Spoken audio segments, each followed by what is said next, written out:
की रिकाम्या हाताने? फ्युचर बघूया.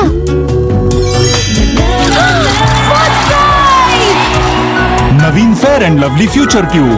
वाढवा फ्युचरचा उजळपणा. फ्युचर ब्राईट दिसेल. Fair and Lovely future tube आता फक्त 10 रुपयात. आयुर्वेदातील उजळपणाचं 5000 वर्ष पुरातन रहस्य कुंकुमादी तैलम आता नवीन आयुर्वेदिक फेअर अँड लवली मध्ये. स्वतःच पहा याचा परिणाम.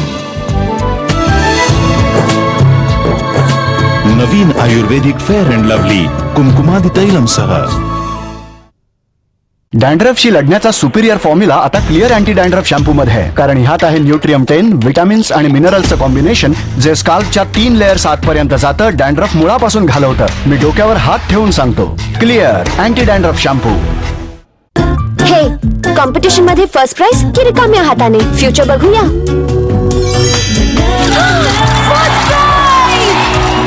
नवीन Fair and Lovely future tube. वाढवा फ्युचरचा उजळपणा. फ्युचर ब्राईट दिसेल. Fair and Lovely future tube आता फक्त 10 रुपयात.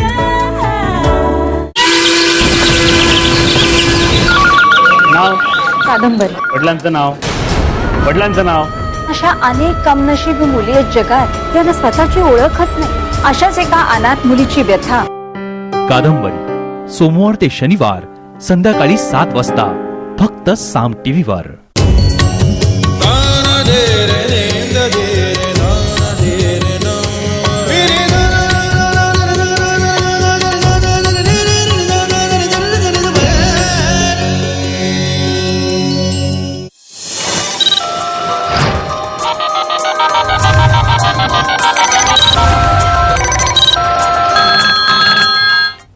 नमस्कार, मी अनुश्री करंदीकर. महाराष्ट्र कॉलिंग मध्ये तुमचं सगळ्यांचं स्वागत. काही एपिसोड्स पासून आपण वास्तुशास्त्र या विषयाची माहिती घेतोय. आज आपण त्या संदर्भातच वास्तुशास्त्र आणि मनशांती याचा आढावा घेणार आहोत. मनशांतीसाठी वास्तुशास्त्राची मदत होते का, याबद्दलच आज आपण माहिती जाणून घेणार आहोत. आणि त्यासाठी आपल्याकडे आलेले आहेत वास्तुतज्ञ आनंद पिंपळकर. सर, स्वागत आहे कार्यक्रमात. नमस्कार.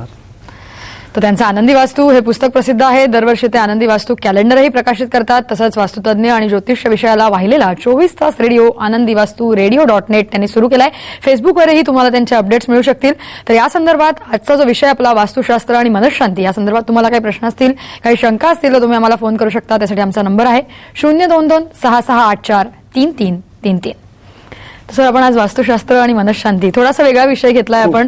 मनशांतीकडे जाण्यापूर्वी आधी आपण बघूया की वास्तुशास्त्र आणि मनाचा साधारण कितपर्यंत संबंध असतो, कशा प्रकारे असतो.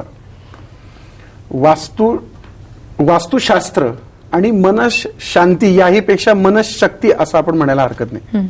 मनशांती मनशक्तीद्वारेच प्राप्त होते. मग मन काय आहे आणि वास्तू काय आहे, त्याचं एकमेकांशी रिलेशन काय, असा तुझा प्रश्न आहे. बरोबर. प्रत्येक वास्तूमध्ये जेव्हा माणूस राहत असतो, त्याचा अस्तित्व तिथे निर्माण करत असतो, तेव्हा त्या वास्तूतल्या ज्या लहरी असतात त्या लहरी मानवी जीवनावरती परिणाम करतात.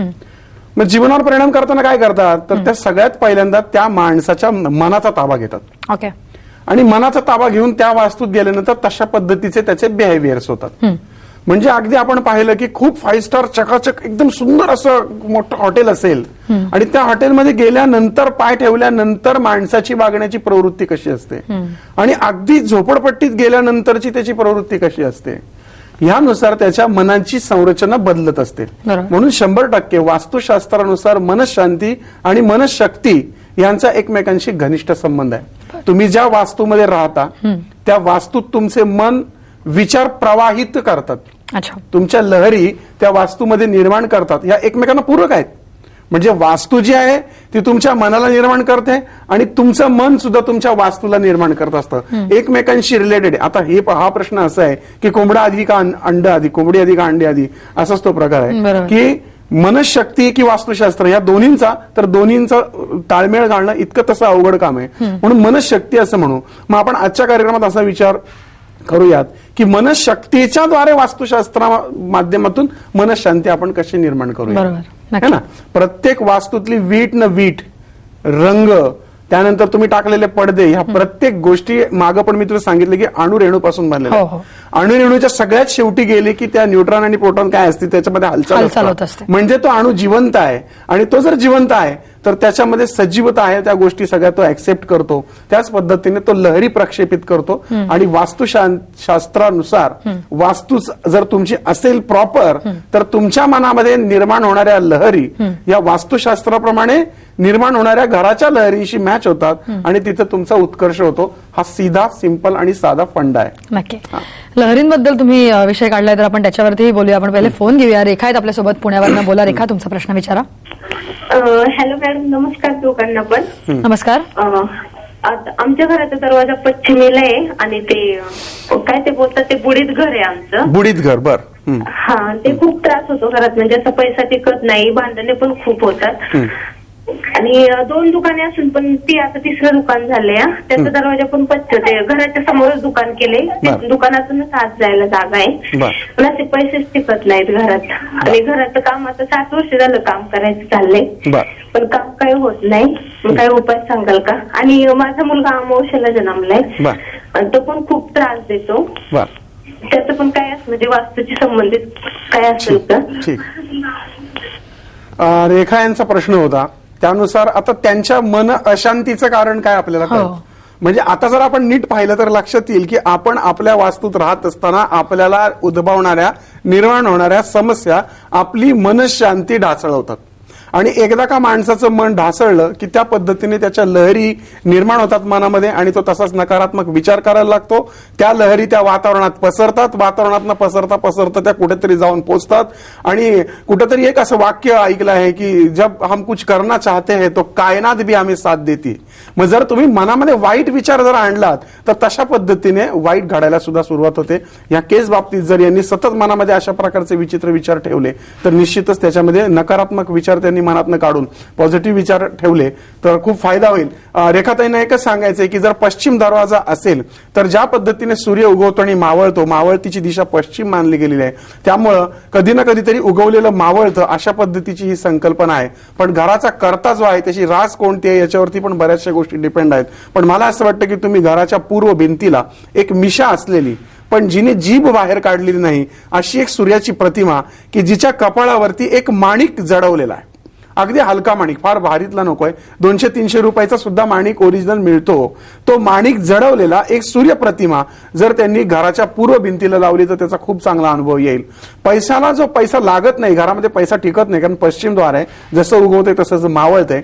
यासाठी त्यांनी त्यांच्या घरामध्ये मेरू पृष्ठ श्रीयंत्र, जे कोणत्याही पूजेच्या दुकानामध्ये मिळतं, साधारण अर्धा किलो 50 ग्रामच्या आसपास त्याचं वजन असलेलं एका विशिष्ट माझं श्रीयंत्र नावाचं पुस्तक आहे, ते जर त्यांनी घेतलं, वाचलं तर ते श्रीयंत्र काय आहे, कशा पद्धतीचं काम करतं, आणि आपण एक एपिसोड पण घेणार आहोत त्या श्रीयंत्रावरती नंतर, तर ते घरामध्ये ठेवावं, यामुळे पैशाला बरकत येईल. आणि सगळ्यात महत्वाचं, दरवाजाला रुद्राक्षाच्या माळेचं तोरण, हे मी नेहमी सांगत असतो. स्वस्तिक पिरामिड लावा हे नेहमी सांगतो. यातून नेहमी चांगल्या लहरी प्रक्षेपित होतात आणि चांगल्या लहरी प्रक्षेपित झाल्या की माणसाची मनोप्रवृत्ती बदलते. याला प्लॅसिबो इफेक्ट असं म्हणतात आणि त्यामुळे निश्चित चांगलं व्हायला मदत होते. राहिला प्रश्न त्यांचा जो मुलगा आहे तो अमावस्येचा त्याचा जन्म आहे, त्यामुळे शांतिकर्त्यांनी किंवा धर्मकर्त्यांनी अमावस्येची शांती करायला सांगितलेली आहे. अमावस्येचा जन्म म्हणजे त्याची जर कुंडली आपण पाहिली तर त्याच्या कुंडलीमध्ये रवी आणि चंद्र एकत्र आलेले असणार आहेत कुठल्या तरी घरात. त्यासाठी जी सविस्तर पत्रिका पाहायला लागेल. रवी म्हणजे उदय आणि चंद्र म्हणजे तो अस्त झाल्यानंतर चंद्राचा उदय, म्हणजे जसं चांगलं होतं तसंच वाईट होतं. चंचलता, अस्थिरता हा त्यांच्या मुलाचा गुणधर्म असू शकतो. शिक्षणात त्याचं लक्ष न लागणं, मनामध्ये सुद्धा चलबिचल असणं. यावरती एक महत्वपूर्ण उपाय म्हणजे रेखाताई, तुम्ही अमावस्येची शांती तुमच्या बाळाची करून घ्या. मुख्य दरवाजाला रुद्राक्षाच्या माळेचं तोरण, दरवाजाच्या आतून स्वस्तिक पिरामिड, उमऱ्याला चांदीची पट्टी तुम्ही लावा. तुम्हाला खूप चांगला अनुभव येईल. आणि सगळ्यात म्हणजे तुमची मनशक्ती इतकी जागृत करा, खुद ही कोकार बुलंद इतना कि खुदा बंदे से पूछे कि बता बंदे तेरी रजा क्या है. निश्चित चांगला होईल. हा नियम अंमलात आणायला काय हरकत नाही. नक्कीच. तुम्ही लहरींचा विषय काढला होता मगाशी, तर आपल्या ज्या मनामध्ये लहरी असतात, वाईब्स असतात, पॉझिटिव्ह निगेटिव्ह असतात, वातावरणामध्ये ही लहरी असतात, मग त्या दोघांचा परस्परांशी संबंध साधारण कशा प्रकारे असतो? आता मन म्हटलं ना की सगळ्यात पहिल्यांदा ही 2 मन आहेत, म्हणजे माणसाला 2 मन आहेत, एक अंतर्मन आणि एक बाह्य मन. बरोबर. आता अंतर्मन म्हणजे काय? थोडक्यात हे कॉम्प्युटर जे बनवलंय ना ते माणसाच्या डोक्याला आणि मनाला म्हणजे अभ्यास करूनच बनवलंय असं म्हणजे मला नेहमी वाटतं. नक्की, तसंच आहे मला वाटतं ते. फक्त आपल्यापेक्षा जास्ती मेमरी त्याची असते, पण आपल्यासारखा तो जिवंत नाही, आपल्याला त्याला चालवावा लागतो. असं म्हणतात की माणसाचा मेंदू आहे ना म्हणजे जो सगळ्यात मोठा आहे, समजा आता न्यूटन असेल किंवा जो सगळ्यात अत्यंत हुशार माणूस आहे, त्याचा मेंदू फक्त 7% काम करतो असं म्हणतात. 7% मेंदू काम करतो म्हणजे उरलेला तो निश्चित आणि निवांतच असतो. हो बिलकुल. आमच्या ऋषीमुनींनी हे सांगितलंय की ज्या वेळेस तो 100% प्रगल्भित होतो त्यावेळेस त्याचं सहस्त्रार चक्र जागृत होतं. ज्ञानेश्वरी त्या गोष्टी वाचायला मिळतात. पण हे कोणीतरी कार्ल किंवा कार्ल ट्वेन नावाच्या माणसांनी परदेशात सांगितलं की मग आम्हाला मनाच्या लहरी आणि मनाच्या ताकदी कळतात. पण आमच्या ऋषीमुनींनी हे हजारो वर्षापूर्वी सांगून ठेवलेले. अगदी तुकाराम महाराजांनी सांगितलंय, मनाचे श्लोक रामदास स्वामींनी लिहिलेले. एक नेहमीच आपलं वाक्य आहे, मन करारे प्रसन्न सर्व सिद्धीचे कारण. माणूस जीवनामध्ये हारतो ना तो केवळ ह्याच गोष्टीमुळे हारतो. माझं काय म्हणजे आपण विचार करतो मी एवढं चांगलं वागतो, माझ्याशी सगळे वाईट वागतात. मरून आहे ना, दुसऱ्यांचा विचार करता कशाला? तुम्ही तुमच्या मनामध्ये आणा की तुम्ही जर चांगलं वागताय ना तर दुनियेने तुमच्या तोंडावरती शिव्या दिल्या तरी त्या आनंदाने स्वीकार करा. तुम्ही वाईट नाही तर तुम्हाला वाईट वाटायचं काय कारण आहे? मग तिथं काहीतरी मनामध्ये घ्यायचं आणि घरी यायचं मनात तोच विचार करायचा, मी अपयशी आहे, मी वाईट आहे, मला लोक बोलतात अमुक तमुक हे ते झालं. मग तिथून मग सतत नकारात्मक विचारांच्या लहरी त्या वातावरणात प्रक्षेपित करायच्या आणि मग आपण तर नकारात्मक व्हायचं पण त्या वास्तवाला इतरांना सुद्धा डिस्टर्ब करून सोडायचं. म्हणून एखादी स्त्री घरामध्ये जर सतत नकारात्मक असेल, मी तर नेहमी माझ्या माय भगिनींना सांगतो की सगळं तुमच्यावर डिपेंड आहे. स्वयंपाक करताना जर तिने डिप्रेशन मध्ये स्वयंपाक केला किंवा टेन्शन मध्ये वैतागून घाबरून माझा नवरा बाहेर गेलाय तो नीट येईल का नाही, मुलगा येईल का नाही, सतत डोक्यामध्ये शंका, तुम्ही तशा लहरी सोडूच नका वातावरणामध्ये. तुमच्या लहरी वातावरणात प्रक्षेपित होऊन त्या कुठेतरी अशा ठिकाणी पोहोचतात की ते तसंच होतं, निसर्ग त्याला साथ देतो. म्हणून वास्तूमध्ये राहताना कुठल्याही परिस्थितीत दुनिया काय म्हणती याचा विचार न करता आपण जे चांगलं वागतोय त्याचा विचार करून सतत सकारात्मक विचार केला तर वास्तू पण आपल्याला साथ देईल. बरोबर. मगापासून तुम्ही असं म्हणताय की लहरी सोडू नका किंवा अशा लहरी प्रक्षेपित करू नका, परंतु या लहरी आहेत, नेमक्या आहेत, कारण या दिसत नाहीत. होय, जाणवताना प्रत्येकाला जाणवतील असंही नाही. तर मग अशा वेळेला या लहरी आहे ते मान्य कसं करायचं? तुझा दरवेळेच आपलं. आता आपण हा साम टीव्ही सगळे पाहतायत, कशाच्या माध्यमातून पाहतायत? हा घरामध्ये टीव्ही लावलाय तो लहरीच्या माध्यमातूनच पाहत. रेडिओच्या लहरी आहेत, टीव्हीच्या लहरी आहेत. या लहरी वगैरे ह्या सगळ्या बनवल्यात, ह्या सगळ्या पुराण काळातल्या गोष्टींचा अभ्यास परदेशातल्या लोकांनी केला आपल्या धर्मशास्त्राचा, आणि ते असे फक्त बडवत नाही बसले की अंधश्रद्धा अंधश्रद्धा. ते काय म्हटले की त्यांनी त्याच्यातला सगळा गाभा काढला, त्याच्या मागचं विज्ञान शोधलं, त्याच्यावरती शोध लावले आणि मग त्यांनी त्याच्यावरती अंमलबजावणी केली आणि ते पुढे गेले. आणि आपण सुद्धा बरं का, आपण सुद्धा बऱ्याच गोष्टी चुकलो. आपण धर्म नावाखाली त्याच गोष्टी इतक्या धरून बसलो की ती रूढी परंपरा जोपासत बसलो आणि विज्ञानाला फाटा दिला. तर अशा या लहरी आहेत, या लहरी तुला मला ऍक्च्युली दाखवाव्या लागतील. आपण सगळ्या ह्या आणि मला वाटतं सगळ्यांनी तयार राहावं, आपण दाखवूयात त्यांना. आता तुझा ब्रेक वगैरे काय असेल तर मोठी गडबडच होईल आपल्याला. आपण या लहरी कशा आहेत ते दाखवूया, पण त्याआधी आपण एक फोन घेऊया. आपल्यासोबत गृहिणी आहेत ठाण्यावरनं, बोला, तुम्ही तुमचा प्रश्न विचारू शकता. हॅलो, नमस्कार गुरुजी. हा नमस्कार. नमस्कार, मी सार्थकची आजी बोलते ठाण्यावरून. हा बोला. माझा प्रश्न असा आहे, तुम्ही मागे सांगितलं होतं श्रीयंत्र ठेवलं तर, पण त्याची स्थापना आणि त्याची पूजा कशी करायची हे मला असं समजत नाहीये. ओके. आणि त्याचे फायदे काय, आणि थोडंसं घरात पण जरा थोडी शांती लाभावी यासाठी पण काहीतरी सांगा. ओके.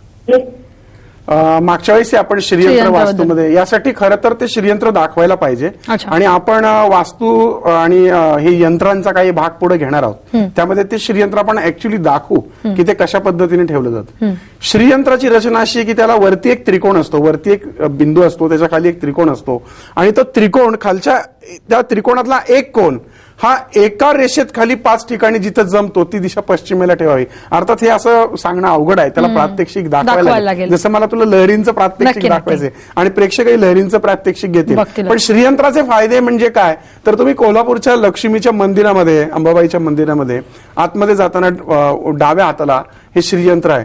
आज असं म्हणतात की जगामध्ये सगळ्यात पहिली सर्वात महागडी गाडी पहिली कुठे येते तर कोल्हापूरमध्ये येते, म्हणजे महाराष्ट्रात आल्यानं.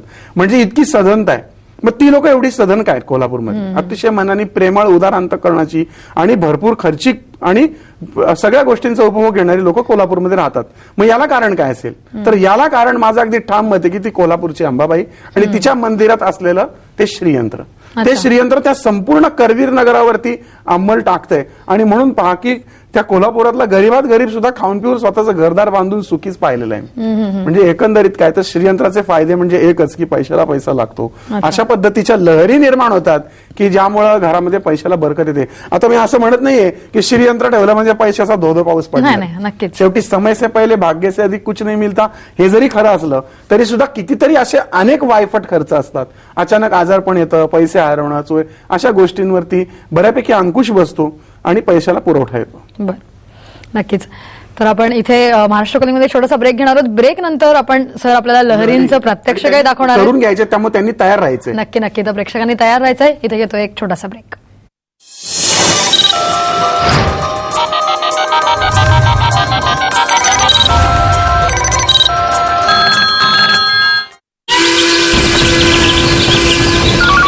नाव, कादंबरी. वडिलांचं नाव, वडिलांचं नाव. अशा अनेक कमनशीब मुली आहेत जगात ज्यांना स्वतःची ओळखच नाही. अशाच एका अनाथ मुलीची व्यथा. कादंबरी सोमवार ते शनिवार संध्याकाळी 7 वाजता फक्त साम टीव्हीवर. आज आपल्याला प्रश्न विचारतायत सेंट मार्क स्कूलची मुलं. कॅव्हिटीज या दातापासून त्या दातापर्यंत फिरवू शकतात. कॅव्हिटीज फैलावत नाहीत, पण जेव्हा पदार्थ दातांमध्ये अडकतो तेव्हा एकत्र दोन्ही दातांमध्ये कॅव्हिटीज सुरू होऊ शकते. ह्यासाठी तुम्हाला हवी एक अशी टूथपेस्ट जी दातांच्या फटींमध्ये जाईल आणि कॅव्हिटीज होण्यापासून बचाव करेल. कोलगेट, जिच्यात आहे कॅल्शियम आणि ऍक्टिव्ह मिनरल्स फॉर्म्युला, जी दातांच्या मध्ये पोहोचते आणि कॅव्हिटीजना दूर ठेवते. ह्याचाच अर्थ तर तुमचा प्रश्न काय आहे? Colgate number 1 anti cavity toothpaste. पत्रकाराला मारहाण केल्याप्रकरणी मी तुमच्या चिरंजीवांना अटक करतो. माझी स्वरा कुठे आहे? आणखी किती कल्याण करणार आहेस तू माझ्या मुलाचं? जन्मगाठ सोमवार ते शनिवार संध्याकाळी 7:30 वाजता फक्त साम टीव्हीवर. निसर्गाचा ताजा सुगंध घरी आणा नव्या एअरविक ॲक्वा मिस्ट सोबत. याचा खास स्प्रे सिस्टम देतो एक ताजा फवारा जो घरात आणतो निसर्गाचा ताजेपणा. Air Wick aqua mist. आणि आता फॅब्रिक्स मधूनही स्मेल गायब.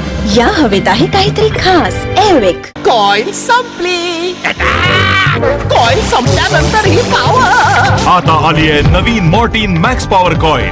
यात आहे शक्तिशाली PFN ऍक्टिव्ह, ज्याचा प्रभाव राहतो कॉईल संपल्यानंतरही. नवीन मॉर्टिन मॅक्स पॉवर कॉईल. तुम्हाला हे माहिती असेल की इथे अनाथ आश्रम आहे, पण हे माहिती नसेल ते रोज आम्ही प्रार्थना करतो तेव्हा आमच्या माथ्यावर जो अनाथाचा शिक्का मारलायस ना तो इतर कोणाच्याही माथ्यावर मारू नकोस. कादंबरी सोमवार ते शनिवार संध्याकाळी 7 वाजता फक्त साम टीव्हीवर. किती रंगीत सारे हे बरे झाले फुले आहे. इतक्या सगळ्या गोष्टी का? मम्मीला सांग फक्त ही पुरेशी आहे. नवीन सर्फ एक्सेल बार, यात आहे नीळ, ब्लीच, लिंबू आणि व्हिनेगरची शक्ती. हरवून जाऊ दे. वीट वापरल्यानंतर मी आणि एरी 4% कॉस्मोपॉलिटन रीडर्सनी सांगितलं पाय इतके स्मूथ आणि ग्लोईंग कधीच नव्हते. वीट मध्ये आहे डबल मॉइश्चरायझर सोबत स्पेशल स्किन केअर घटक. वीट, व्हॉट ब्युटी फील्स लाईक. तुम्हाला हे माहिती असेल की इथे अनाथ आश्रम आहे, पण हे माहिती नसेल ते रोज आम्ही प्रार्थना करतो तेव्हा आमच्या माथ्यावर जो अनाथाचा शिक्का मारलायस ना तो इतर कोणाच्याही माथ्यावर मारू नकोस. कादंबरी सोमवार ते शनिवार संध्याकाळी 7 वाजता फक्त साम टीव्हीवर. पत्रकाराला मारहाण केल्याप्रकरणी मी तुमच्या चिरंजीवांना अटक करतो. माझी स्वरा कुठे आहे? आणखी किती कल्याण करणार आहेस तू माझ्या मुलाचं? जन्मगाठ सोमवार ते शनिवार संध्याकाळी 7:30 वाजता फक्त साम टीव्हीवर.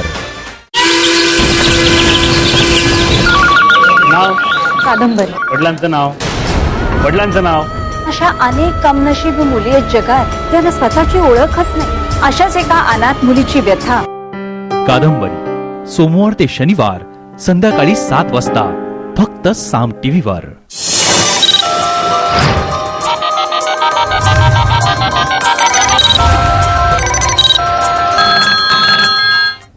ब्रेकनंतर महाराष्ट्र कॉलिंगमध्ये तुमचं सगळ्यांचं पुन्हा एकदा स्वागत. वास्तुशास्त्र आणि मनःशांती या विषयावरती आज आपण चर्चा करतोय.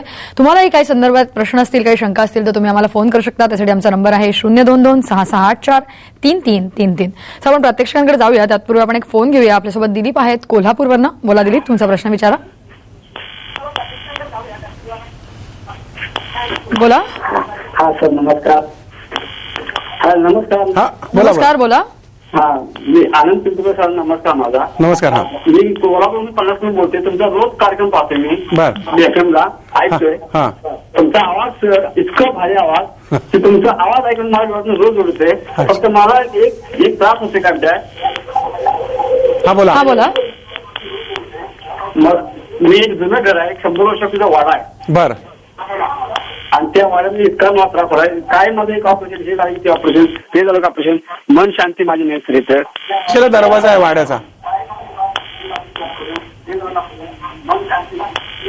वाड्याचा दरवाजा कुठल्या दिशेला आहे? तुमच्या टीव्हीचा आवाज कमी करा. हा सर, माझा दरवाजा दक्षिणेकडून तोडला आहे. अच्छा, म्हणजे तुम्ही बाहेर पडताना तोंड दक्षिणेला होतं का? हा, दक्षिणेकडून आत पूर्वेकडे आत येते. दक्षिणेकडे बाजू आहे. बर बर बर, ठीक आहे. आणि किती जुना वाडा आहे? तुमच्या टीव्हीचा आवाज कमी करा आणि तुमचा वाडा किती जुना आहे तेवढं सांगा. असो, एकंदरीत बराच जुना आहे. मला वाटतं ते 100 वर्ष 100 साधारण वर्षापूर्वीचं ते म्हणाले. म्हणतात. म्हणजे त्याच्या आधी तो किती बांधला असेल तर ते त्यांना माहित नसेल. विविध ठिकाणी FM वाहिन्यांवर माझे कार्यक्रम चालू ऐकतात, असतात. त्यांनी हो, ते हो, ऐकलंय, ऐकतायत. त्यांना ते आवडतंय. आणि त्यांचा जो प्रश्न आहे की त्याच्यातच आपल्याला उत्तर, त्यांच्या प्रश्नातच उत्तर मिळालं की नक्की. त्यांच्या वाड्याचा दरवाजा दक्षिण दक्षिण एक. आहे. आणि त्यामुळे एक ऑपरेशन झालं की दुसरं ऑपरेशन जे होतंय त्याला कारणीभूत ते आहे. बरोबर. दक्षिण दरवाजासाठी पंचमुखी हनुमान हा नेहमीचा उपाय सांगतो. पण वाडा जुना असल्यामुळं तुम्ही वास्तुशांती करून घेणं गरजेचं आहे. तुम्ही पुन्हा एकदा वास्तुशांती करा. वास्तुपुरुष आग्नेय कोपऱ्यामध्ये औदुंबराच्या पेटीमध्ये पंचरत्न टाकून पालथा निक्षेपित करा. हत्तीच्या पायाखालची माती, उंटाच्या पायाखालची माती, समुद्राचा फेस, शेवाळ यानं तो आग्नेय कोपऱ्यामध्ये निक्षेपित करा. म्हणजे वास्तूला पुन्हा ऊर्जित मिळेल. जर वाड्याला आणखीन पूर्वेकडून वगैरे जर जागा असेल दरवाजा करायला तर दरवाजा चेंज करण्याचा प्रयत्न करा. त्या व्यतिरिक्त तुमच्या वास्तूमध्ये जर कुठे जागा असेल किंवा एखादी फरशी काढून तुम्ही खड्डा करा. तो खड्डा काळ्या गायीच्या शेणाने सारवा. आणि काळ्या गाईचं शेण, ती गाय पण कशी असावी जिची चंद्रनाडी सुरू आहे, म्हणजे मान जिची उंच आहे. नाही तर जर्सी गाई आपण देतो ते नको. तर जी गावठी गाय किंवा गावरान गाय म्हणतो त्या काळ्या गाईच्या शेणाने तो खड्डा सारवून त्याच्यामध्ये तुम्ही त्या खड्ड्यामध्ये 7 धान्य, त्यानंतर 7 कडधान्य, चांदी थोडीशी आणि हळद कुंकू गुलाल बुक्का तो आपण त्याची पूजा करायची. त्या व्यतिरिक्त मध, धने, साखर, केशर, अत्तर या गोष्टी त्यात टाका आणि तो खड्डा आपण बंद करून टाका. आपल्याला खूप चांगला अनुभव येईल. ऑपरेशन्स वगैरे बऱ्यापैकी कमी झालेले जाणवतील. आणि मनात सतत असेच विचार आणू नका की ऑपरेशन्स होतील, आता परत कुठला खर्च, आता नवीन काय होणार आहे. तुमच्या लहरी त्या वास्तूत तशा सोडू नका. नक्कीच. तर मनाच्या लहरी कशा आहेत, कशा अनुभवाच्या आहेत तुम्ही सांगणार होतात. प्रत्यक्षासाठी प्रेक्षक रेडी आहेत, आपण कसं त्यांना दाखवू शकतो. आता माझी सगळ्या प्रेक्षकांना विनंती आहे की ही लहरी तुम्ही सुद्धा अनुभवायच्या. म्हणजे नुसती अनुश्री अनुभवणार नाहीये तर आपले प्रेक्षक सुद्धा या लहरी अनुभवणार आहेत. यासाठी सगळ्यात महत्वाचं नीट समजून घ्या काय करायचंय. हातावरती हात चोळायचे. थांबा, समजून घ्या. तुम्ही पण समजून घ्या. हातावरती हात चोळायचे आहेत. नीट समजून घ्या. सगळे तयार ना? बघा, मी इथून तुमच्याशी बोलतोय, तुम्ही मला बघताय पण मी तुम्हाला बघू शकत नाही. पण तुम्ही तुमच्या जवळच्या लहरी 1,01% अनुभवू शकता. त्या लहरी कशा आहेत त्या अनुभव आपल्याला घ्यायचा आहे ना. मग त्यासाठी सगळ्यात पहिल्यांदा ऐकून घ्या. दोन्ही हात हातावरती जोरात चोळायचे आहेत. इतके चोळायचे इतके हात गरम झाले पाहिजेत. हात गरम झाले की डोळे बंद करायचे. आणि मी तुम्हाला स्टार्ट असं म्हटलं की तुम्ही हात फक्त या पद्धतीने हलवायचे. नीट पहा, तुमचे डोळे बंद राहतील आणि तुमचे हात फक्त या पद्धतीने हलतील. टाळी पण वाजवायची नाही, जोरात पण करायचं नाहीये. अगदी शांतपणाने डोकं शांत ठेवून डोळे बंद करून त्या लहरी तुम्ही अनुभवायच्या आहेत. हे पहा, तुम्ही मला पाहताय, मी तुम्हाला पाहू शकत नाही, पण त्या लहरी तुमच्या अवतीभोवती आहेत. त्या निश्चित तुमच्या भोवती जमा होतील आणि तुम्हाला त्या लहरींचं ज्ञान होईल. चला आपण, आणि हा चमत्कार नाही, हा जादूटोणा नाही, हा कुठल्याही प्रकारचे अंधश्रद्धा वगैरे काही नाही. हे प्रत्येक जिवंत माणसामध्ये लहरी असतात आणि त्या लहरी, त्या आजूबाजूच्या लहरी यांचा मिलाप होतो आणि आपल्याला ते पाहायला मिळतं. पाहूयात आपण. चोळूयात. सुरू. दोन्ही हात जोरात चोळायचे. जोरात जोरात. आपणही सगळे मला वाटतं हात जोरात चोळताय. अगदी जोरात चोळा हात. हात गरम झालेले आहेत, आता डोळे बंद करा. केले सगळ्यांनी डोळे बंद. आता मी तुम्हाला जेव्हा हात जोरात चोळत राहा, अजिबात थांबू नका, चोळत राहायचा हात. हात गरम झाला पाहिजे अगदी. डोळे बंद ठेवा, मन पूर्ण कॉन्सन्ट्रेट करा. हा, आता मी तुम्हाला स्टार्ट म्हणेन, तुमचे डोळे बंद आहेत, तुम्ही टीव्हीकडे बघायचं नाही. हा, आता तुम्ही डोळे बंद ठेवा, हात जोरात चोळा. हा, आता मी तुम्हाला स्टार्ट म्हटलं की तुम्ही तुमचे हात दोन्ही मगाशी दाखवल्या पद्धतीने हलवायला सुरुवात करायची आहे. स्टार्ट. तुम्ही तुमच्या संपूर्ण शरीराभोवती अनुभव घ्या. एक प्रकारची लहर तुमच्या दोन्ही पंजांमध्ये हाताच्या जाणवायला सुरुवात होतीये. आता मी तुमच्याशी बोलू शकत नाही, मी अनुश्रीशी बोलतोय. अनुश्री, डोळे बंदच ठेवून तुम्हाला उत्तर द्यायचंय. तुझ्या हातामध्ये ती लहर जाणवती आहे का? हो, तू फील करते? हो, नक्की. मला वाटते तमाम प्रेक्षक जे हे पाहतायत ते फील करतायत. ती लहर तुम्ही फील करा. तुम्हाला एखादा फुगा हातामध्ये घेऊन दाबल्यासारखं वाटतंय का? पाण्यात हात जेव्हा आपण होडीत बसून पाण्यात हात फिरवतो तसं, म्हणजे पोहताना हात जेव्हा आपण पाण्यात फिरवतो तसं वाटतंय? तुम्ही सांगा, पण मी ऐकू शकणार नाही. मी अनुश्रीचं ऐकतोय. मला अनुश्री सांग बरं, तुला हातामध्ये ज्या फील येतात त्या कशा लहरी येत आहेत? की फुगा दाबल्यासारखे येत आहेत का पाण्यात हात घातल्यासारखे येत आहेत? तसं सांगता येणार नाही मला, पण नक्की एक फोर्स जाणवतोय. आणि जेव्हा हात जवळ येत आहेत तेव्हा काहीतरी हातांबरोबर माझ्या येत आहे, एवढं मला नक्की अच्छा, जाणवतंय. नक्की फील होत. नक्की. आणि त्याबरोबर तो हात मागही आपोआप ढकलला हो, जातो. बिलकुल बिलकुल. आणि त्याचबरोबर हाताच्या पंजामध्ये किंवा तळव्यामध्ये काही चुणचुण झाल्यासारखं किंवा जशी खाज येते हाताला, तशा पद्धतीने काही चुणचुण होती आहे हो, का? थोडीफार होतीये नक्की. सर्व दर्शकांना होत असेल तर तुम्ही तसंच करत राहा. करता करता तुमच्या शरीराचा काही भाग गरम किंवा गार होईल. तर तो कुठला भाग गरम होतोय, अर्थात हा फार मोठ्या गोष्टी आहे. जेव्हा मी वास्तू पाहायला जातो तेव्हा वास्तूतल्या लहरी अशा पद्धतीने घेऊन त्याचा अभ्यास केला जातो. ही फार अवघड आणि मोठी प्रोसेस आहे. पण रोजच्या तू करत राहा. तुम्ही करत राहा. पण रोजच्या जीवनामध्ये ज्यावेळेस खूप मानसिक तणाव निर्माण होतात आणि लहरी जीवना आपल्या कमी होतात आणि आपल्याला डिप्रेशन यायला लागतं, तेव्हा हा प्रकार करायला हरकत नाही. याला रेकीचा काहीसा भाग सुद्धा म्हटला जातो. आता पहा, हे दोन्ही हात हलवताय तुम्ही, तुम्हाला लहरी जाणवतायत. मला अनुश्री तुमची प्रतिनिधी आहे, त्या माध्यमातून मला तिने सांगितलंय की तिला जाणवतंय आणि तिच्या बोटांमध्येही थोडीशी चुणचुण होतीये. शरीराचा काही भाग गरम होतोय, यासाठी खूप मोठी प्रोसेस आहे. पण आता आपण थांबूया. त्यासाठी तुम्ही दोन्ही हात हातावरती चोळा बरं. दोन्ही हात हातावर चोळा, डोळे बंदच ठेवा. दोन्ही हात हातावर चोळा आणि चेहऱ्यावरून वरून खाली फिरवा. हा, आणि आता कसं वाटतंय? खूप छान, एकदम फ्रेश. म्हणजे आपण झोपेतून उठल्यानंतर चहाचा एखादा घोट घेतल्यानंतर जसं नक्की, फ्रेश नक्की. खूप फ्रेश. म्हणून वाटतं तुम्हाला तसं म्हटलं. आपल्या सेल्स सुद्धा ना प्रभावित होतात. बरोबर. हा आहे मनाच्या लहरीचा खेळ. नक्की. आणि ह्या लहरी आईच्या गर्भात असल्यापासून मिळतात. माझे सद्गुरू साईबाबा आणि दुसरे गुरु बालाजी तांबे. अच्छा. हा, बालाजी तांबे हे माझे दुसरे गुरु, सद्गुरू साईबाबा माझे सद्गुरू. हा, बालाजी तांबेजींचं जर तुम्ही गर्भसंस्कार पुस्तक वाचलं तर लक्षात येईल की गर्भात संस्कार कसे होतात. हो, नक्की नक्की. आणि हे आमच्या महाभारतात अभिमन्यूला च्या गोष्टीतनं कळतं की ते मग त्यावेळेस म्हणतो हे असं कुठं असतं का? हे सगळं अंधश्रद्धा आहे. गर्भातलं बाळ कुठं ते चक्रव्यूहाचा भेद. पण आता आम्ही सोडा परदेशातल्या शास्त्रकारांनी सांगितलंय की गर्भाशयातल्या मुलावरती जे संस्कार करू ते पुढे तसंच वागतं. नक्की. म्हणजेच याचा अर्थ गर्भाशयामध्ये त्या मुलाला मन असतं आणि त्या मनावरती संस्कार होतात. आता गंमत अशी आहे की शास्त्रज्ञांना सगळी केंद्र सापडली डोक्यात. दृष्टीचं केंद्र सापडलं, त्वचेचं केंद्र सापडलं, नंतर काम केंद्र सापडलं, पण मनाचं केंद्र काय अजून सापडलेलं नाही. म्हणजे ज्या पद्धतीने दुधात साखर मिसळल्यानंतर जशी साखर दाखवू शकत नाही, त्याच पद्धतीने डोक्यामध्ये कुठे आपलं जे मनक केंद्र आहे, मनाचं केंद्र अजून सापडलेलं नाही. पण मन नाही असं पण नाही. जर मन नसतं तर जगात काहीच घडलं नसतं. आज माझ्या मनात काय आहे ते लोकांपर्यंत पोहोचवायचं, लोकांच्या मनात काय आहे ते माझ्यापर्यंत, हे सगळं मनाचा खेळ आहे. जर जिजाबाईंच्या गर्भामध्ये संस्कारित झालेल्या शिवबांच्या मनावरती जर ते संस्कार झाले नसते तर स्वराज्य घडलंच नसतं. त्यांच्या मनामध्ये स्वराज्य घडवण्याची ताकद निर्माण झाली आणि त्यांचं मन एवढं सामर्थ्य होतं की वेळ प्रसंगी त्या सगळ्या गोष्टींना ते फाटा फोडून त्या मनाच्या ताकदीने ते धावायचे. पण मनाचं काम कसं चालतं किंवा मनाचं सामर्थ्य याच्याविषयी आपण बोलूया. आपण एक फोन घेऊया. सध्या सत्येंद्र आहेत नागपूरवरनं. बोला, तुमचा प्रश्न विचारा. ताई, माझा प्रश्न असा आहे की आमची जी वास्तू आहे ती पूर्वमुखी आहे पूर्वमुखी वास्तू असून सुद्धा आम्ही ज्या दिवशीपासून आलो जवळपास 7 वर्ष झाले आमच्याकडून इथे राहता पण कर्ज सुटत नाही आणि नेहमी कर्ज होत असतो, पैसा येतो पण ते कर्ज कसा काय होतो आम्हाला आतापर्यंत कळत नाही. वास्तूच्या ईशान्य कोपऱ्यात काय आहे? तुमच्या वास्तूच्या ईशान्य कोपऱ्यात काय आहे? ईशान्य म्हणजे पश्चिम आणि उत्तरेच्या पूर्वेकडे तोंड केल्यानंतर डाव्या हाताला, पूर्वेकडे तोंड केल्यानंतर डाव्या हाताला म्हणजे दक्षिण आणि पूर्वेच्या कोपऱ्यात काय आहे? दक्षिण आणि पूर्वेच्या कोपऱ्यात काहीच नाही. पूर्व आणि उत्तरेच्या कोपऱ्यात, माफ करा, पूर्व आणि उत्तरेच्या कोपऱ्यात काय आहे? पूर्व आणि उत्तरेच्या कोपऱ्यात विहीर आणि पाण्याची टाकी आहे. बर, आणि संडासची टाकी वगैरे कुठे आहे? संडास जे आहे ते पश्चिम आणि उत्तरच्या कोपऱ्यात. हा, म्हणजे वायव्य कोपऱ्यात. म्हणजे वास्तुशास्त्राप्रमाणे बऱ्यापैकी गोष्टी आहेत पण तरी सुद्धा कर्ज फिटत नाही. हो. ओके. त्या व्यतिरिक्त वास्तूला आणखी दरवाजे कुठे कुठे आहेत? चारी बाजूला दरवाजे. अच्छा, आणि पैशाचं कपाट तुम्ही कुठल्या दिशेला तोंड करून ठेवलंय?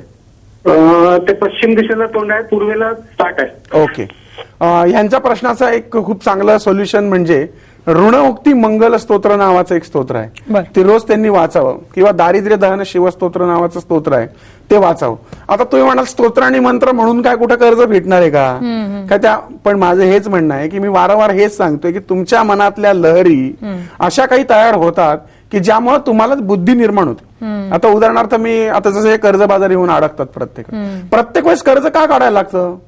ह्या कारणांचा सुद्धा अभ्यास केला पाहिजे. काही म्हणजे चूक म्हणजे हे नाही, काही मंडळी म्हणजे असं काही करतात की बा एखाद्या मित्राला जामीन राहिले आणि तो मित्र गेला पळून, म्हणजे त्याचं 25 लाखाचं कर्ज हे फेडतात. खरं. म्हणजे मला सांगण्यास तात्पर्य काय की बा ही कर्जाची वेळ काय किंवा सारखे आजारी पडतात. अर्थात इतक्या पटकन नुसत्या एवढ्याशा बोलण्यावरती मला त्यांचा प्रॉब्लेम सॉल्व्ह करता येणार नाही, पण ऋणमुक्ती मंगल स्तोत्र आणि दारिद्र्य दहन शिवस्तोत्र जर त्यांनी वाचलं तर अनुभव चांगला येईल. याशिवाय त्यांनी शनिवारची नखं काढावीत हातापायाची. काढायची? हो. कर्ज फिटण्यासाठी शनिवारी हातापायाची नखं काढायची. तुम्ही कदाचित म्हणा असं कसं सांगता की शनिवारी आपण, पण शनिवारी तुम्ही हातापायाची नखं काढा, कागदाच्या पुरचुंडीत गुंडाळा. आता रविवारी काढायची काय शनिवारी काढून बघायला काय हरकत आहे? शनिवारी काढायची, कागदाच्या पुढीत गुंडाळायची, रस्त्यावरती फेकून द्यायची. हे एवढं सिंपल सारखं, कचरा कुंडीत टाका. हा, एवढं करून पहा, चांगला अनुभव येईल. आणि कर्जाचा हप्ता मंगळवारी फेडा. कोणताही कर्जाचा हप्ता मंगळवारी फेडला तर ते कर्ज पटकन फिटलं जातं. आणि पुन्हा कर्ज होऊ नये म्हणून एखादं श्रीयंत्र घरातल्या पूजेत ठेवा आणि थोडासा अभ्यास करा की आपल्याला कर्ज का होतंय, आपल्या मनात सारखं कर्ज काढायचं का येतंय. नक्की. तर मनाचं सामर्थ्य कसं आहे, मनाचं काम नेमकं कसं चालतं याविषयी आपण जाणून घेणार आहोत सरांकडनं. महाराष्ट्र कॉलिंग मध्ये इथे वेळ झाली एका छोट्याशा ब्रेकची.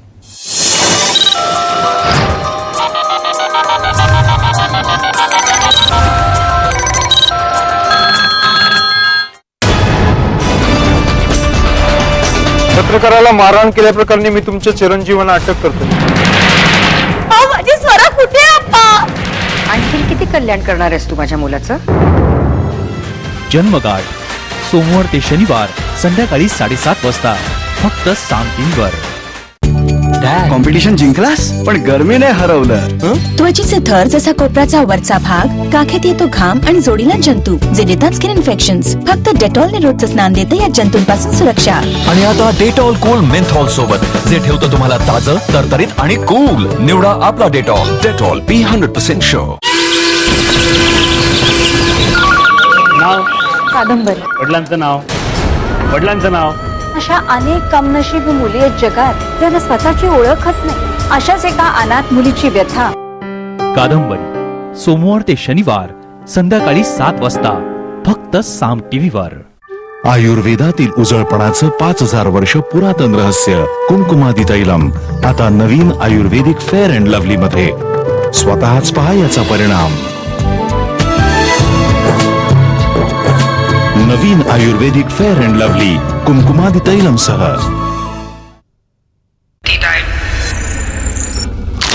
विकी एकटा एकटा खातोयस? बाबा?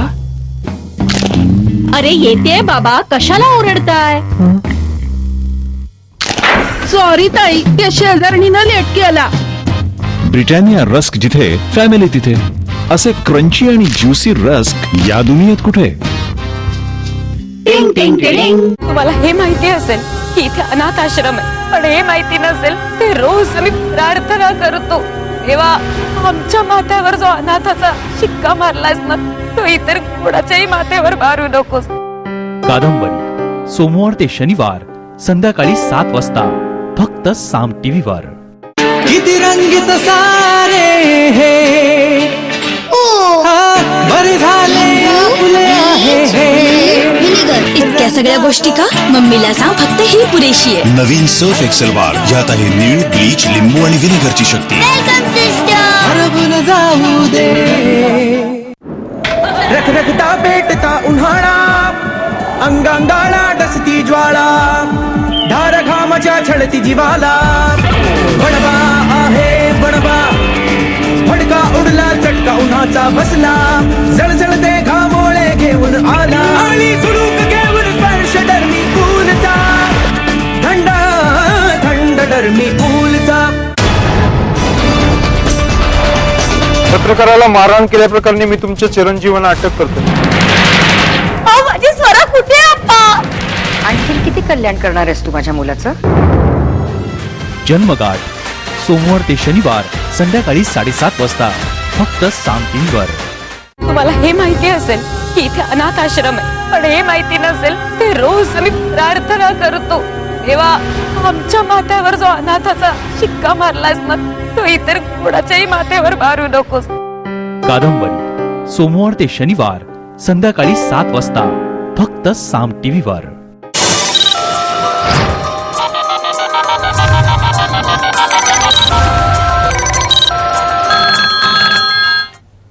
ब्रेकनंतर महाराष्ट्र कॉलिंगमध्ये तुमचं सगळ्यांचं पुन्हा एकदा स्वागत. वास्तुशास्त्र आणि मनशांती याविषयी आपण आज चर्चा करतोय.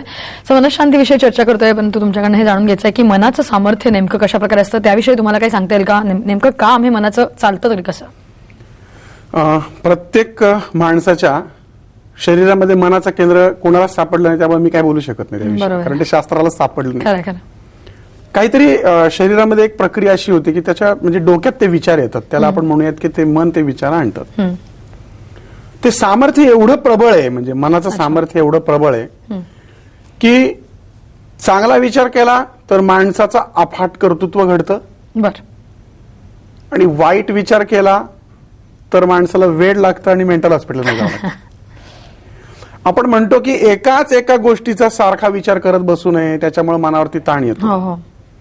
किंवा एवढाही विचार करून, आता मी म्हणतो नाही मी भारताचा पंतप्रधान होणार, पॉझिटिव्ह विचार, पण या विचाराला काय करायचं? नाही खरंय. म्हणजे हा विचार कदापि, म्हणजे मी म्हणत नाही की बाबा ते शक्य होणार नाही, अशातली गोष्ट नाही. तुम्ही मनाच्या ताकदीने शक्य करू शकता, पण तेवढी तुमच्यात पण ताकद पाहिजे. म्हणून सगळ्यात पहिल्यांदा तुम्ही स्वतःची ताकद निर्माण केली पाहिजे. ही ताकद निर्माण करायची म्हणजे आध्यात्मिकता आली पाहिजे, नामस्मरण आहे, परमेश्वराविषयी श्रद्धा आहे. जी माणसांकडे श्रद्धा आहे त्याच माणसांच्या मनात ताकद निर्माण होते. म्हणजे उदाहरणार्थ एखाद्या मंदिरामध्ये, आता माझी श्रद्धा आहे माझे साईबाबा, तर मला असं वाटलं की अरे मला खूप ताण होतोय आणि मला काही सुचत नाहीये अशा वेळेस, किंवा मी जाईन बाबांकडे आणि मी बाबांना हात जोडून प्रार्थना करेन, तेव्हा माझ्या अंतरात्म्यात मला आवाज येईल श्रद्धा सबुरी. म्हणजे बाबांनी माझ्या मनाला सांगितलं की तू श्रद्धा ठेव आणि सबुरी ठेव, तुझं निश्चित चांगलं होणार आहे, जे काही संकट असतील त्यातनं तू बाहेर पडशील. आणि निश्चितच माझ्या मनाला एक प्रकारचा आनंद मिळेल की माझ्या मागं कोणीतरी आहे.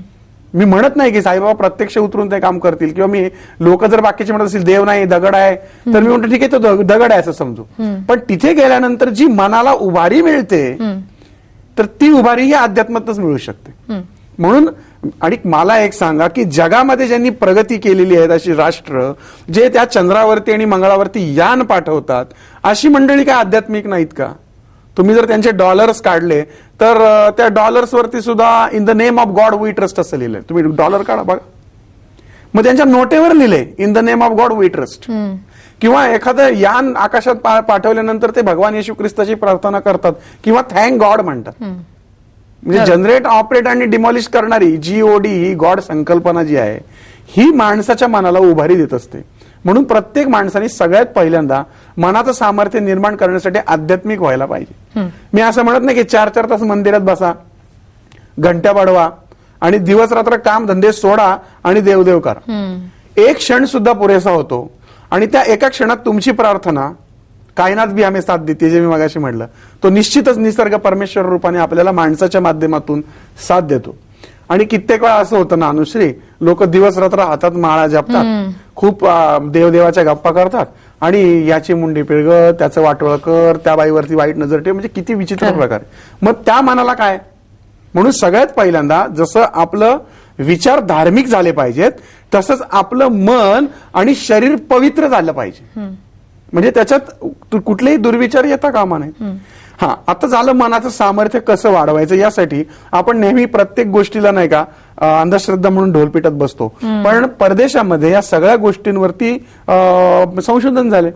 तुला एक गोष्ट सांगू का, म्हणजे तुझ्या लक्षात येईल. गोष्ट नाही, सत्य घटना सांगतो. ही गोष्ट नाही, चुकून म्हटलं, गोष्ट नाही, ही सत्य घटना आहे. सर, आपण सत्य घटनेवरती जाऊया. त्यापूर्वी आपण एक फोन घेऊया आपल्यासोबत. नक्की आपण या फोन नंतर नक्कीच आपण तुमच्याकडनं अनुभव जाणून घेऊया. आपण फोन घेऊया. दादरवरनं विद्या आपल्यासोबत. बोला विद्या, तुमचा प्रश्न विचारा. हॅलो. हा बोला. विद्या बोलतीये. हॅलो. हा बोला. मला असं आहे की माझ्या सतत भांडणाने कला असतात करायचं, आणि मिस्टरांना व्यसन आहे. ओके. तर ते त्यांच्याकडून सुटत नाहीये किती जरी मनाचा प्रयत्न केला तरी. अच्छा. त्यासाठी मन सामर्थ्यासाठी काय करायचं? घरामध्ये किती लोक आहेत? घरात आम्ही 5 जण आहोत. अच्छा, ठीक. खूप सुंदर प्रश्न, आणि हा नुसताच त्यांना नाही तर संपूर्ण समाजाला उपयोगी पडणारा प्रश्न आहे.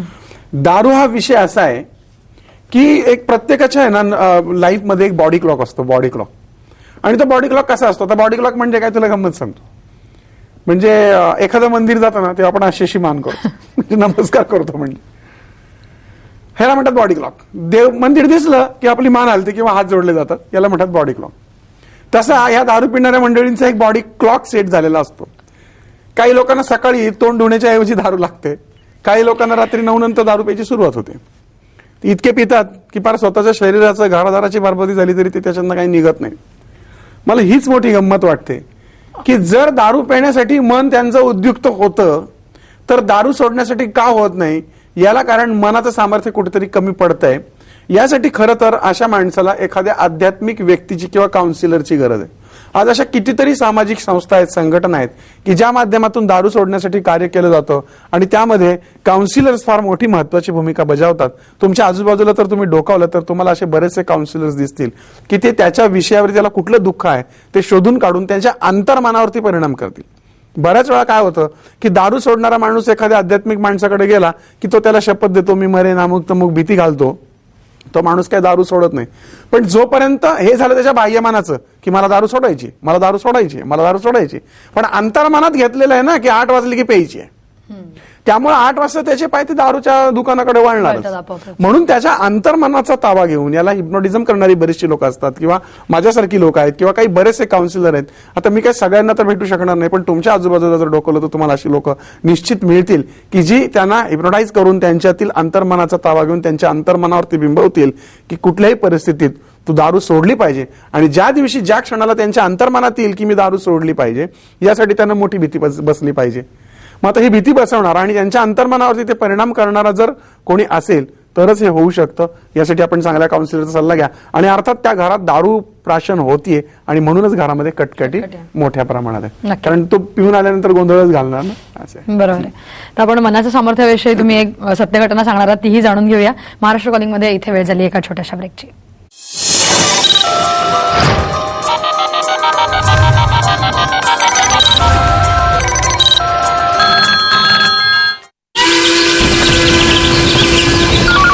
नाव?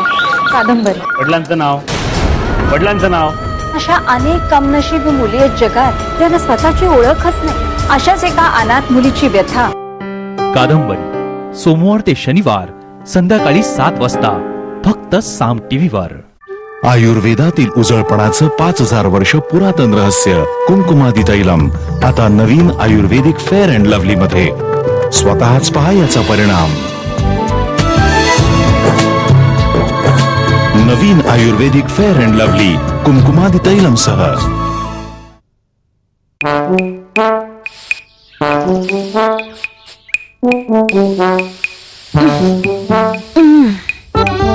आता एक नवा उपाय डासांपासून सुरक्षेसाठी.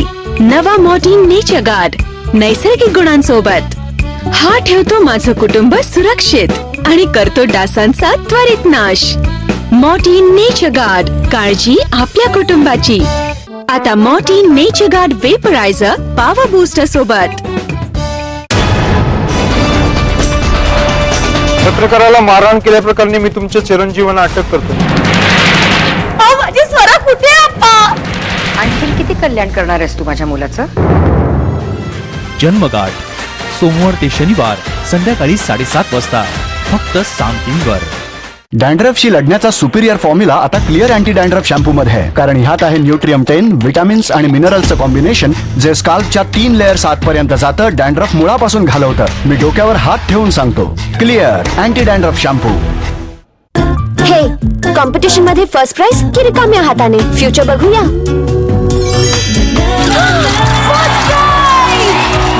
नवीन Fair and Lovely future tube, वाढवा फ्युचरचा उजळपणा. फ्युचर ब्राईट दिसेल. Fair and Lovely future tube आता फक्त 10 रुपयात. बडवा आहे बडवा, हडका उडला चटका उन्हाचा बसला, जळजळते घामोळे घेऊन आला आणि सुलूक घेऊन स्पर्श डरमी कूलचा, थंड थंड डरमी कूलचा. किती रंगीत सारे हे बरे झाले फुले आहे हे. इतक्या सगळ्या गोष्टी का? मम्मीला सांग फक्त ही पुरेशी आहे. नवीन सर्फ एक्सेल बार, यात आहे नीळ, ब्लीच, लिंबू आणि व्हिनेगरची शक्ती. हरवून जाऊ दे. तुम्हाला हे माहिती असेल की इथे अनाथ आश्रम आहे, पण हे माहिती नसेल ते रोज आम्ही प्रार्थना करतो, देवा आमच्या माथ्यावर जो अनाथाचा शिक्का मारलास ना, तो इतर कोणाच्याही माथ्यावर मारू नकोस. कादंबरी सोमवार ते शनिवार संध्याकाळी 7 वाजता फक्त साम टीव्हीवर. पत्रकाराला मारहाण केल्याप्रकरणी मी तुमच्या चिरंजीवांना अटक करतो. माझी स्वरा कुठे आहे अप्पा? आणखीन किती कल्याण करणार आहेस तू माझ्या मुलाचं? जन्मगाठ सोमवार ते शनिवार संध्याकाळी 7:30 वाजता फक्त साम टीव्हीवर.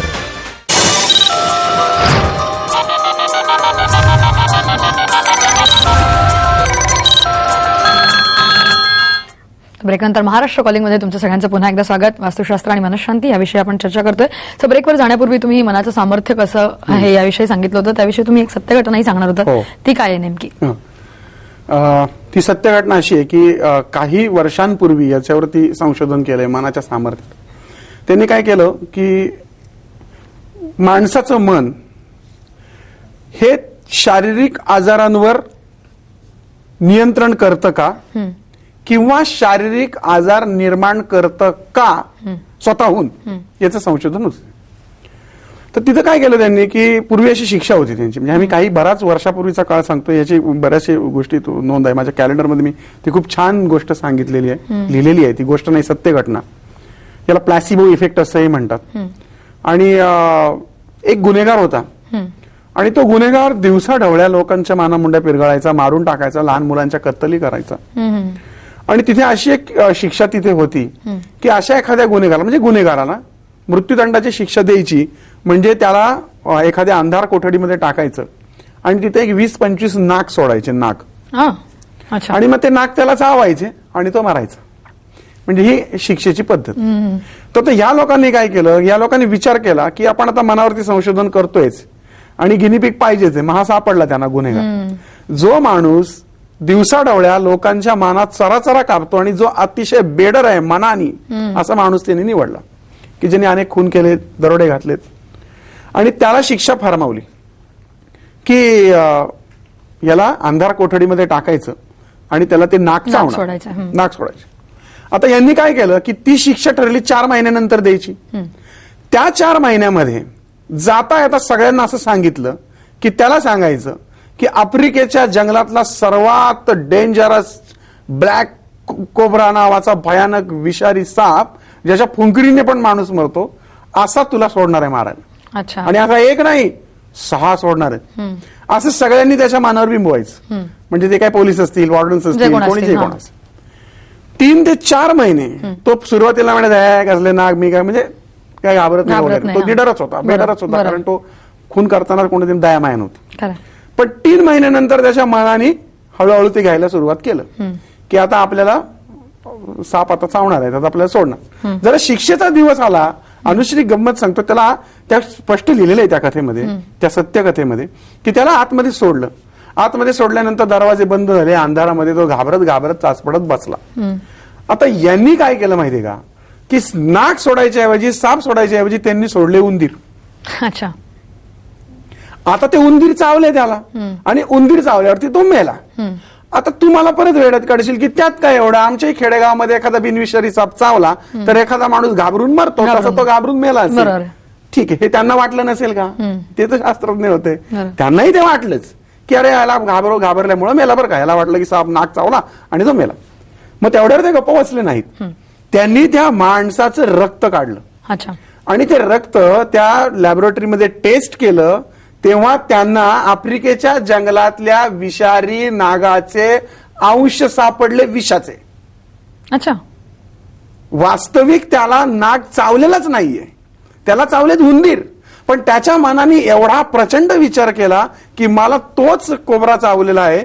आणि जेव्हा त्याचं रक्त काढलं आणि टेस्ट केलं तेव्हा त्या रक्तामध्ये सरळ सरळ नागाच्या विषाचे अंश सापडले. आणि आश्चर्य म्हणजे नाग एकही सोडला नव्हता, सगळे उंदीर होते आणि त्या उंदरांमध्ये ते विष सापडणं कदापि शक्य नव्हतं. अच्छा. कशामुळे झालंय? त्याच्या मनाच्या सामर्थ्यामुळे. त्याच्या मनात त्यांनी एवढं सामर्थ्यशाली त्यांनी मन केलं की नाही मला तो कोबरा चावणार आणि निश्चित त्याच्या रक्तामध्ये ते जंतू विष त्या पद्धतीने सापडलं. मग हाच प्रकार आहे माणसाच्या आजारपणाचा. माणूस जो विचार करतो की मला कॅन्सर झालाय, एखाद्याला कॅन्सर झाला ह्या विचारानेच तो निम्मा मरतो. किंवा याच्या एक उदाहरण गंमतशीर सांगतो, माझ्याकडं अगदी एखादी सत्य घटना आहे की समजा एक पाटील, एक कॉमन नावाची ती दोन व्यक्ती आहेत आणि त्यांनी ते HIV टेस्ट केलं. ज्याला HIV होता त्याचा रिपोर्ट HIV नसलेल्याला गेला आणि ज्याला नव्हता त्याचा होत्याला गेला. मग ज्याला नव्हता HIV पण तरी सुद्धा त्याला जेव्हा रिपोर्ट मिळाला की HIV झालाय तेव्हा तो पार खंगला.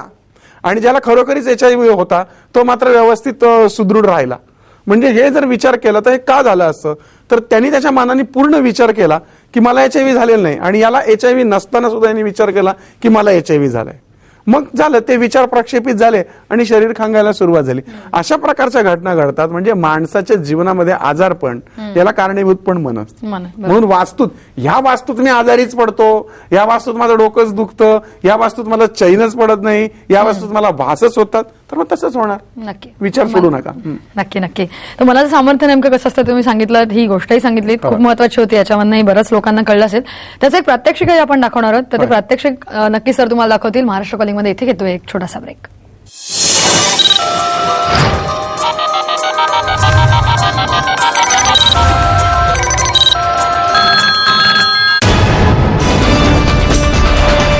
पत्रकाराला मारहाण केल्याप्रकरणी मी तुमच्या चिरंजीवांना अटक करतो.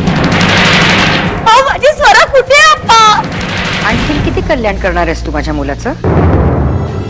जन्मगाठ सोमवार ते शनिवार संध्याकाळी 7:30 वाजता फक्त साम टीव्हीवर.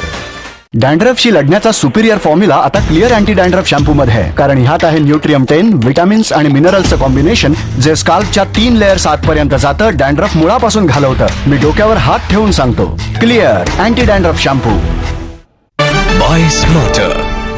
सगळ्यांप्रमाणे मिसेस राणेंनीही कितीतरी साबण वापरून पाहिले पण हट्टी डाग जात नाहीत. असं का? साबण कपडे धुण्यासाठी आहे, तो डाग काढण्याचा एक्सपर्ट नाही. या पाहूया, हा आहे चहाचा हट्टी वाळलेला डाग. या त्याला आणखी कठीण करूया. कॉफी आणि रस्सा. Oh no. आपण भिजवा नेहमीसारखे आपल्या साबणामध्ये आणि मी नव्या पद्धतीने फक्त एक्सपर्ट स्टेन रिमूव्हर व्हॅनिश मध्ये आहे 10 पट जास्त ऑक्सिजन जो हट्टी डागही काढतो. 10 मिनिटं ठेवा. डाग काढल्यानंतर नॉर्मली पुन्हा आपल्या डिटर्जंटने धुवा. हे पहा, वा, डाग गायब आणि रंगही सुरक्षित. हा तर एक्सपर्ट आहे. Vanish, let's buy smarter. आयुर्वेदातील उजळपणाचं 5000 वर्ष पुरातन रहस्य कुंकुमादी तैलम आता नवीन आयुर्वेदिक फेअर अँड लवली मध्ये. स्वतःच पहा याचा परिणाम. नवीन आयुर्वेदिक Fair and Lovely Kumkumadi Tailam सह.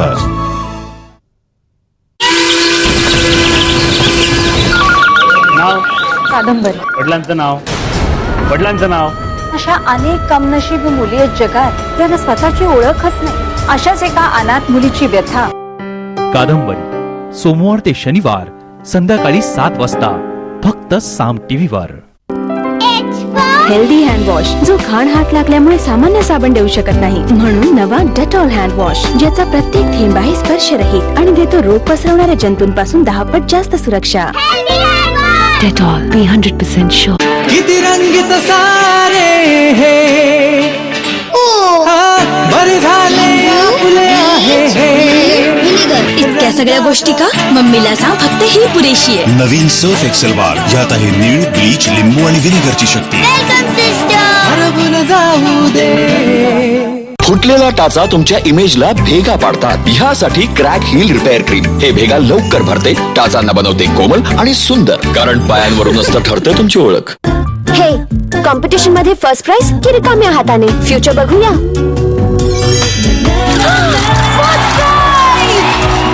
नवीन Fair and Lovely future tube. वाढवा फ्युचरचा उजळपणा. फ्युचर ब्राईट दिसेल. Fair and Lovely future tube आता फक्त 10 रुपयात. तुम्हाला हे माहिती असेल की इथे अनाथ आश्रम आहे, पण हे माहिती नसेल ते रोज आम्ही प्रार्थना करतो, तेव्हा आमच्या माथ्यावर जो अनाथाचा शिक्का मारलायस ना, तो इतर कोणाच्याही माथ्यावर मारू नकोस. कादंबरी सोमवार ते शनिवार संध्याकाळी 7 वाजता फक्त साम टीव्हीवर. यदा यदा हि धर्मस्य ग्लानिर्भवति भारत अभ्युत्थानमधर्मस्य तदात्मानं सृजाम्यहम. भगवंतांचं हे वचन आहे. ते अवतार घेत राहतील, पण आपल्यात अर्जुन आहे का? म्हणजे आपल्यात प्रश्न विचारणारे आहेत का की जीवन सुखी कसं करावं? श्री गीता योग वर्जन 2012 सोमवार ते शनिवार सकाळी 7:30 वाजता. पुन्हा प्रक्षेपण सोमवार ते शनिवार रात्री 9:30 वाजता फक्त साम टीव्हीवर. पत्रकाराला मारहाण केल्याप्रकरणी मी तुमच्या चिरंजीवांना अटक करतो. माझी स्वरा कुठे आहे? आणखी किती कल्याण करणार आहेस तू माझ्या मुलाचं? जन्मगाठ सोमवार ते शनिवार संध्याकाळी 7:30 वाजता फक्त साम टीव्हीवर.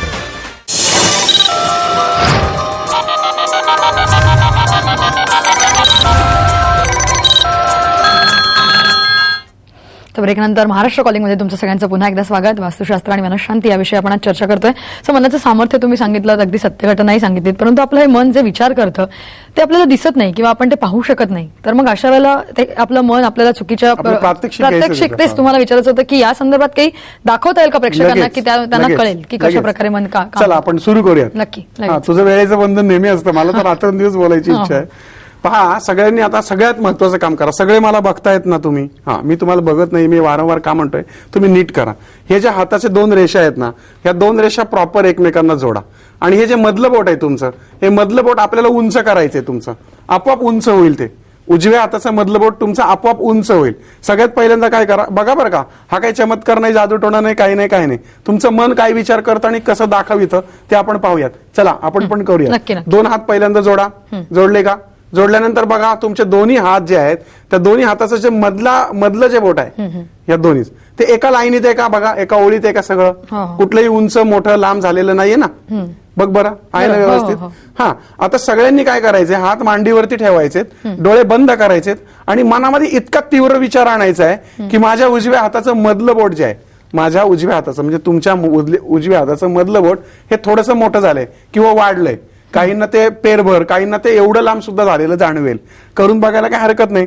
तुम्ही पहिल्यांदा पाहिलं की दोन्ही तुम्ही अंगठे जोडून प्रॉपर त्या एका लाईनीत तुम्ही पाहिले. आता तुम्ही दोन्ही हात तुमच्या मांडीवरती ठेवा, डोळे बंद करा आणि विचार करा की मनापासून विचार करा की तुमच्या उजव्या हाताचं मधलं बोट मोठं झालंय. करा विचार, सुरू करा. आपण बरोबर मोजून 1 मिनिट हे प्रात्यक्षिक घेऊयात. अजिबात डोळे उघडायचे नाहीत. मनाची पूर्ण तयारी करायची. मनामध्ये पूर्ण विचार आणायचा की माझ्या उजव्या हाताचं मधलं बोट मोठं होतंय. करा विचार सुरू. चालू करा. विचार सुरू करा. तुमच्या उजव्या हाताचं मधलं बोट हे आपोआप हळूहळू मोठं व्हायला लागलेलं आहे. डोळे बंद ठेवून विचार करा. मनामध्ये तीव्र आणा की तुमच्या उजव्या हाताचं मधलं बोट मोठं होऊ लागलेलं आहे. 30 सेकंद झालेले आहेत. तुमच्या उजव्या हाताचं मधलं बोट मोठं होऊ लागलेलं आहे असा मनात तीव्र विचार आणा. डोळे बंद ठेवून, शांत बसून, मांडीवर हात ठेवून. शेवटची 15 सेकंद राहिलीत. विचार करा की तुमच्या उजव्या हाताचं मधलं बोट मोठं होत चाललंय. शेवटचं 5 सेकंद राहिलेत. वेळ संपलेला आहे. आता तुम्ही डोळे उघडा आणि तुम्ही तुमचे हात मगाशीच जोडल्याप्रमाणे जोडा आणि आता पहा तुमचं एक बोट उंच झालेलं तुम्हाला दिसेल. दिसलं ना? हो हो दिसतंय थोडं तुम्हालाही दिसलंय मला वाटतं. तुम्ही सगळे हसताय असं. नक्की नक्की. मधलं बोट काही उंच झालेलं नाहीये. तो एक आता तुम्ही बघितलं तर एक बोट तुम्हाला ते उंच थोडंसं दिसतंय. वाटतंय, बरोबर. हा अगदी थोडंच. काही लोकांना मोठं पण दिसतं ते. म्हणजे हेच तर आहे मनाची गंमत. तुमच्या मनात तुम्ही आणलं बोट, असं कुठं बोट मोठं होत असतं का? नक्की. अशा गमती जमती अशी पुष्कळ प्रात्यक्षिकेत आपण पुढच्या बऱ्याच भागांमध्ये पाहणार नक्की आहोत. बघूया. आज तुम्ही इथे आलात आणि या विषयावरती मनशांती आणि वास्तुशास्त्र या विषयावरती एवढं छान मार्गदर्शन केलं त्याबद्दल सर नमस्कार. खूप छान प्रात्यक्षिके दाखवली त्याबद्दल खरोखर धन्यवाद. तर आजचा आपण हा भाग वास्तुशास्त्र आणि मनशांती याच्यावर केलेला आहे. यानंतर 10 एप्रिलला आपण पुन्हा भेटणार आहोत सरांसोबत. वास्तुशास्त्र, ज्योतिषशास्त्र, समज गैरसमज अतिशय महत्वाचा